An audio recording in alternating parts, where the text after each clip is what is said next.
Niemek, est-ce que ce n'est pas politiquement une erreur de penser que Maurice Kamto est mort, qui n'a rien à dire politiquement? Je pense que c'est de l'hypocrisie pure et simple. Ah, l'hypocrisie a changé de camp finalement.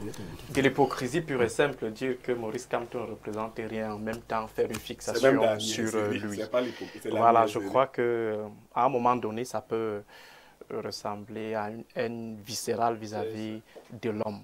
Je crois que Maurice Kamto, entre le 5 août et la publication de son communiqué, il a fait, je crois, plus d'un mois, sans toutefois intervenir. Ça veut dire que sur les affaires politiques de notre pays, on avait même du mal à l'avoir au téléphone. Alors, je connais le leader politique qui lui tendait les bras que vraiment, vous avez trop fait le mort. Exactement. Parler, dire quelque chose. Exactement. Que le deuil a trop mis long. Exactement. Oui. Exactement. Alors, pour vous faire savoir qu'il est inadmissible que nous soyons en train de faire une fixation. Pourtant, nous avons 11 opposants. 11 opposants. Ça veut dire on ne parle que de Maurice Kamto. Quelqu'un fait le mort pendant un mois, on ne parle que de lui.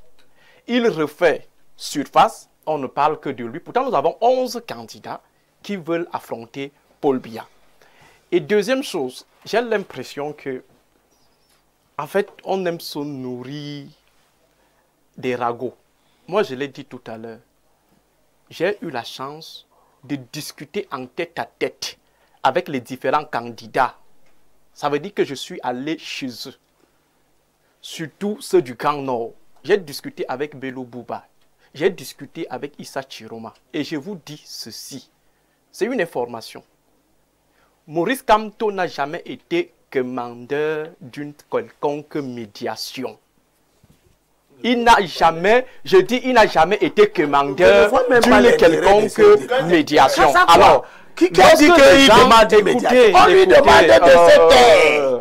Écoutez, mais je crois que entre vous et le professeur Maurice Kamto, c'est lui qui ferait du bien aux Camerounais en mais monsieur Maurice Kamto est en train de bousiller complètement. Je dis bien ceci. Aristide, je dis bien ceci.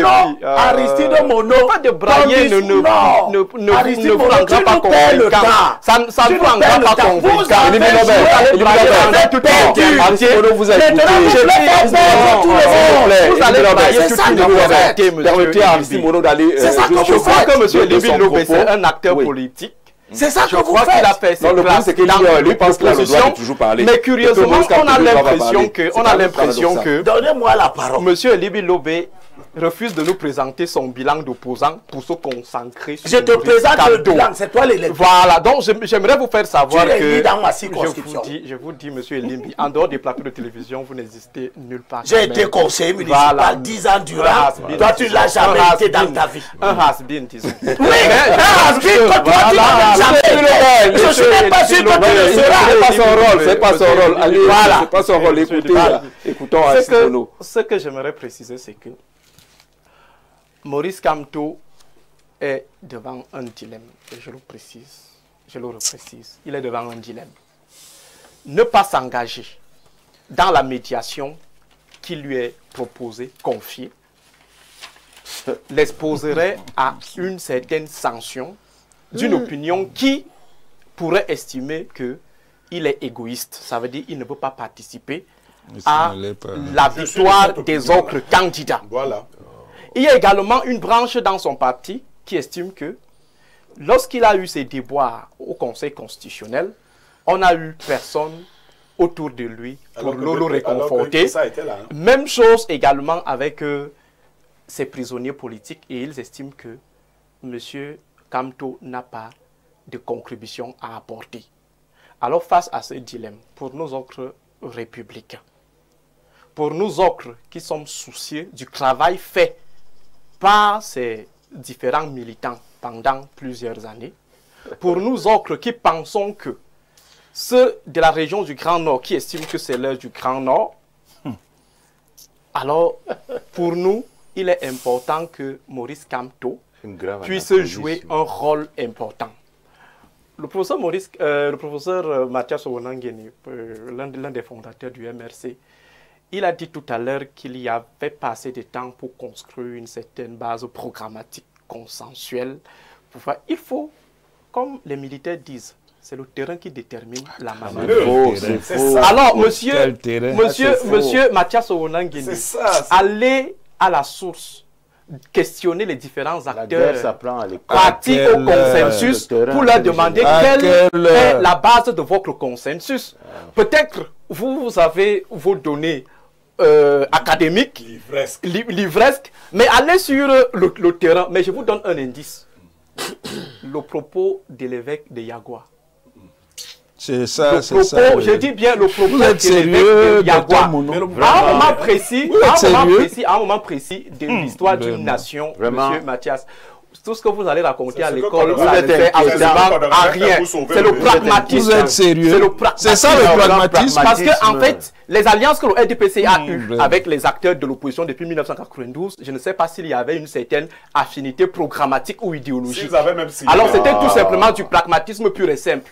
Et le député Bourgono veut que Maurice Kamto vienne avec des documents ou des potentiels documents venus présenter au RDPC que bon voilà ce qu'on fait. Mais c'est naïf quand même. C'est-à-dire que vous faites preuve d'un... Comment on appelle ça?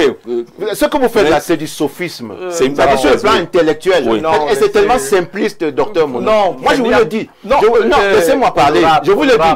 Vous êtes un simplisme écœurant. C'est moi qui vous remets. Prenez 45 secondes. Alors, 45 secondes, je vous dis, parce que vous m'avez cité. Je vous dis honorable, je vous dis honorable. Vous m'avez cité. Je vous réponds en vous disant que vous allez souffrir de de de l'insignifiant, du ridicule, du malhonnête Maurice Kamto pendant plusieurs Ça, c'est vous qui le qualifiez comme ça, c'est pas moi. C'est pas sorti de ma bouche. Moi, je vous rappelle que seulement ce qui nous intéresse, c'est le peuple camerounais. Quelle est la position du peuple camerounais? Je vais vous dire. Si le peuple camerounais est pour une coalition, alors Maurice Kamto sera obligé de mener la médiation au bout. Si le peuple camerounais estime que même sans coalition, il va apporter son soutien à un des deux candidats du Nord, cela se fera. Vous interrogez le peuple camerounais à quel moment pour la coalition? Une chose, le peuple camerounais n'est pas appelé à un référendum sur la coalition. Une autre est de lui faire accepter le peuple souverain. Laissez-moi lui répondre en oui. Alors, 45 secondes, docteur Mono, vous êtes d'un simplisme écœurant. Le peuple camerounais n'est pas appelé à un référendum sur une coalition. Nous sommes appelés. Le peuple souverain est appelé le 12 octobre pour se prononcer sur l'élection présidentielle. Et il y a 12 candidats. Donc, quand vous... Alors, peut-être que le référendum vient également dans le communiqué. Non. Vous voyez, la question va être simple. Jean-Jacques. Je vous relance, hein, je vous relance. Oui, je vous relance. Le référendum est un processus on le comprend très bien. Non, le référendum est un processus de consultation. Et vous prenez cette élection comme un référendum. Non. Voulez-vous continuer? Vous induisez ceux qui nous regardent en erreur. Vous êtes une chaîne sérieuse. Je vous ai dit ça. On est dans une chaîne sérieuse. Et je cite un acteur sérieux. La loi... honorable, je ne parle pas de la loi. Le type dit, qui est sérieux à Kérémouna dit, prenez cette élection comme un référendum. Comme un référendum. Il n'a pas dit que c'était un référendum. Êtes-vous d'accord de poursuivre avec ceux qui ont géré et mal géré pendant 43 ans ou alors vous donnez la chance à quelqu'un d'autre? Il ne veut pas que les gens compliquent avec les théories. Il doit dire, lui, il est candidat à l'élection présidentielle. Non, il n'est plus. Je vous dis ceci. Il a dit qu'il n'est plus. Il n'est plus. Il n'est plus, ça n'engage que lui. Il vous a dit ça. Je dis que vous a dit ça. Non. Il reste candidat. Soyons sérieux. Vous faites la désinformation. Vous êtes battu, vous faites la désinformation. Et je crois que même Maître Kérémouna qui parle, parce qu'il est juriste, doivent bien faire attention sur le choix de ces mots. Nous n'allons pas à un référendum. Nous ne sommes pas dans le champ du droit, monsieur. Nous sommes dans le champ du droit. Monsieur Mono, laissez-moi parler. Laissez-moi parler. Vous avez parlé, je vous réponds. Je vous dis que vous êtes d'un simplisme écœurant. C'est pour ça que vous faites l'analyse erronée que vous venez de faire. Je vous dis, le peuple n'est pas souverain, là n'est pas appelé. Et je vous dis à partir du 26 au soir, si un candidat n'appelle pas Kamto pour parler en son nom, Kamto ne parlera plus. C'est ça. Vous qui êtes pragmatique, donc, sachez-le. Les derniers... Non. Quand on ne fait peur à personne, je vous donne une information. Je vous dis que c'est comme ça que ça fonctionne. C'est-à-dire que si vous n'avez pas votre candidat consensuel, et si un candidat n'appelle pas, un candidat ne vous appelle pas, vous, docteur Mono, à venir parler pour lui, son temps de parole sera décompté. Alors, les gens s'expriment aujourd'hui parce que le temps de parole n'est pas encore compté. Quand il y aura la computation des délais et la computation du temps de parole, Maurice Kamto ne parlera plus que pour le candidat dont il a été à l'origine. Donc vous allez lui interdire. Non, c'est la loi qui... C'est la fait des communiqués, c'est la loi sur les réseaux sociaux. Non, il peut intervenir sur les réseaux sociaux. Il peut faire Jean-Jacques, non, ne soyez pas... Jean-Jacques radicalisme là-dedans. Il faut instruire ceux qui nous regardent. Ceux qui nous regardent doivent faire comprendre que Maurice Kamto ne va plus jamais parler. Il peut parler que si un candidat, la campagne électorale est destinée au candidat, elle n'est pas destinée aux gens qui viennent faire les commentaires ou bien qui nous disent que ils ont une responsabilité. Alors c'est parler sur les réseaux sociaux. On parlait de ça ici, pourquoi? C'est vous qui commencez par lui. Non, c'est pas lui qui est venu, c'est lui qui nous a invités pour un sujet. On est clair, ce qui nous regarde en disant que la campagne que vous voyez là, elle n'est pas réservée aux commentaires des commentateurs. Elle est réservée aux candidats. Et je vous dis que vous allez souffrir, vous allez faire des commentaires. Non, on ne souffre de rien. On vous éclaire. On vous dit que le pragmatisme politique veut que les candidats ne vont s'exprimer que sur leur programme et sur les, parce que les temps d'antenne sont décomptés, y compris sur les chaînes, toutes les chaînes de télévision et de radio. Donc, il faut savoir ça. Il ne faut pas donner l'impression que quand il va venir, il va jouer un rôle. Quand on dit qu'il va jouer un rôle, c'est pas parce que les juges sont compétents. On dit que sur ceux qui nous interpellent là maintenant, on en parle ici parce que vous avez mis ça sur la table, vraiment. Personne, ça dit que ce n'est pas la tasse de thé des gens. Quand on se lève le matin, on s'en parle. Je dis que on va faire. C'est là où Jean de Dieu Moumou n'est pas d'accord avec vous. Non, Jean de Dieu Moumou n'est pas d'accord avec vous. Il veut vous afficher une sérénité. Non, vous l'avez à la limite. Jean de Dieu Moumou, il dit ce qu'il veut. Chacun est libre de son opinion. D'accord. Vous voulez réagir, professeur? Oui, tout ça, vraiment, permettez l'expression, c'est de la fumisterie. C'est vraiment de la fumisterie. On fabrique, on continue à fabriquer par la fiction. Des artifices même. Par des artifices. Le poids de quelqu'un qui n'a pas une contribution dans cette histoire. Mais vous parlez de lui matin, midi, soir. Mais c'est parce que vous entrez sur votre page, vous parlez de lui matin, midi, soir. Et puis quoi? Absolument rien. Mais maintenant, vous avez de faire le procès d'Info TV. Vous êtes on sait que vous êtes un de ses porte-parole. Il n'y a pas de problème. Alors, vous ne trompez personne. C'est votre affaire. Je vous dis. Soyez le porte-parole. Vous avez dû en erreur. C'est vous qui avez dû en erreur.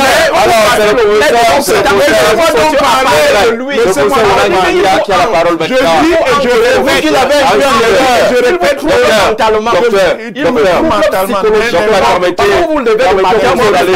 après 2 heures, après 3 heures,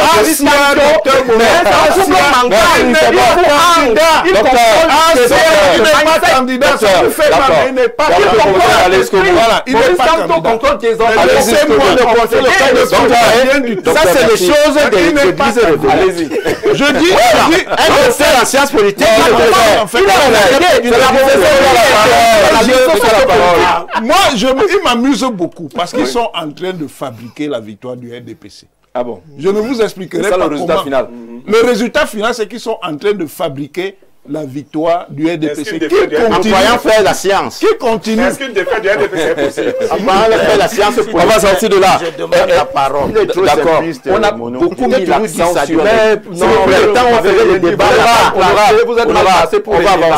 va avancer. Sur ces différentes sorties, sur ces différentes sorties, est-ce qu'on ne met pas un peu trop l'accent et on n'accorde pas un peu trop d'importance à 2 candidats? Bello et Thilo. Oui. Il faut leur accorder de l'importance parce qu'ils sont des éléments perturbateurs. Là, ils sont importants. Oui. Tout ce qui perturbe la marche sereine du processus politique sont des gens à prendre en compte. Je voudrais à cet égard dire à tous les amis du changement. Quel changement, Elibi? Toi, tu cherches même quel changement? Il n'a jamais été. Quel changement tu cherches même, Elibi? Dis la vérité pour cette fois-ci. Tu cherches quel changement? Tu es contre. Tu cherches quel changement, Elibi? Dis seulement. Tu ne peux pas dire qu'Elibi est même contre le changement. Il est contre. Qu'ils nous disent, prends mon temps. Tu cherches quel changement? Tu n'as pas encore le temps. Je ne veux plus parler.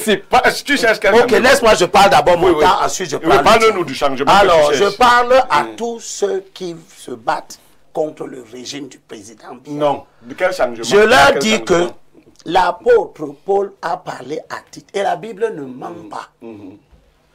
Il leur a dit, il y a beaucoup d'indisciplinés, des vains parleurs, des gens qui abusent l'intelligence.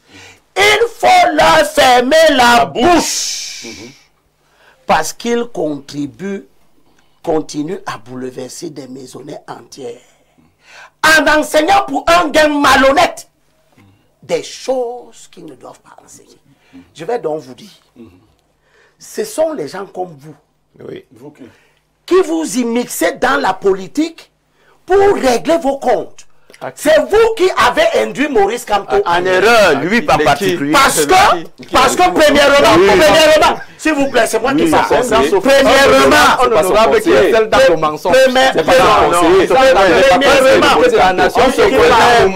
C'est Élie Bilobé qui parle, s'il vous plaît. La vie politique camerounaise n'a pas commencé aujourd'hui. C'est ça. Ce n'est pas aujourd'hui que Paul Biya gouverne mal. Ce n'est pas aujourd'hui que des gens ne sont pas contre Paul Biya. C'est quand même curieux que, on ne se connaît pas. À la 43e année, on voit des acteurs qui s'introduisent dans la vie politique pour renverser tous les paradigmes. La vie politique est construite sur le rôle des élections locales. Les élections locales rendent compte de la vitalité du parti, de son implantation et donc de sa capacité à gagner l'élection ultime qui est l'élection présidentielle. Ce sont les gens comme ça qui eux-mêmes n'ont jamais été à une élection, qui viennent sur les plateaux télévision enseigner que quelqu'un qui n'a aucun élu est le plus grand. C'est lui qui détermine. On parle de lui matin, midi, soir. Justement, nous parlons de lui. On appelle ça en sciences politiques un artefact. Je réponds. Nous parlons de lui. Artificielle. S'il vous plaît. C'est vous qui fabriquez. Honorable et Aristide Mono, s'il vous plaît. Chers compatriotes, vous faites un message. parlons de Maurice Kamto le matin, à midi, le soir, à toute heure, parce qu'il a été d'une importance extraordinaire dans le dérèglement de l'opposition. Il a nuit considérablement. C'est la première fois que je vois un chef de parti s'est levé décidé à 1 minute de la fin qui ne part pas aux élections, empêchant tous ces militants sur lesquels nous comptions pour progresser dans la conquête du pouvoir. Vous qui les changements. Oui, je n'allais pas me faire élire. Moi, j'étais aux élections, tu n'étais pas. Lui, il n'était pas non plus aux élections. S'il vous plaît. Alors, laissez-moi terminer mon propos. Vos jugements de valeur ne m'intéressent pas. 45 secondes encore, oui. Vous êtes des gens qui veulent absolument, en fait, vous êtes des acteurs du système. Et votre rôle, pour vous affirmer à l'intérieur du système et obtenir des rentes, c'est de perturber autant faire se peut la marche des partis classiques qui ont fait leurs preuves. Aujourd'hui, vous venez nous dire que Maurice Kamto doit donner des consignes, parce que s'il ne donne pas de consignes, on dira qu'il n'a jamais voulu donner. Maurice Kamto, c'est quelqu'un qui a refusé depuis 2017 la logique d'une coalition qui ne se ferait pas autour de lui. Nous avons 11 opposants. Vu comme cela, les 11 opposants donc qui restent. Quand Akeremouna dit que cette élection sera comme un référendum, il dit bien le bon et le pour, le pour et le contre. Ceux qui voteront pas l'opposition voteront le régime. Le régime, c'est qui? C'est Paul Biya, c'est Issa Chiroma, c'est Bello Bouba, c'est Maurice Kamto. Ce sont des gens qui ont travaillé ensemble, qui ont mis le pays ici là où il est. Et aucun de n'est qualifié pour critiquer. D'accord, c'est bon. C'est bon pour la chute. Voilà, nous sommes qualifiés pour les critiquer. Bello, je termine par là. Bello Bouba a fait un voice qu'il adresse au président de l'Assemblée nationale. Issa Chiroma, pardon, pas Bello, Issa. Dès que ce voice a circulé, il s'est rendu compte de la bavure que cela représente. Ils ont couru pour supprimer. Mais qu'est-ce qu'il dit dedans? Il dit à Cavaille que nous étions dans le système. Il cite les noms de tous les enfants du Grand Nord qui ont collaboré. Et il dit, nous n'avons fabriqué aucun milliardaire du Grand Nord. Nous n'avons, à l'extrême nord, nous n'avons fabriqué aucun milliardaire du Nord. Nous n'avons fabriqué aucun milliardaire dans l'Adamawa. Et il dit, nous avons été incapables de donner à nos enfants des tables bancs dans les lycées pour s'asseoir et étudier. Ce sont ces gens. Il décrit la conception qu'il a du pouvoir. C'est-à-dire que ce qu'ils auraient dû faire dans le pouvoir, c'était de fabriquer des milliardaires. D'accord. Et ce sont ces gens-là que M. Maurice Kamto veut nous appeler à aller voter. D'accord, vous nous donnez le meilleur point possible pour attaquer justement la troisième thématique. Vous allez prendre la parole juste après, puisqu'on est presque, le pont va se poursuivre et va se briser entre-temps. Je vous permets d'écouter le DIRCA parce qu'on a pratiquement mis le pied dans le plat. Sa sortie sur le rôle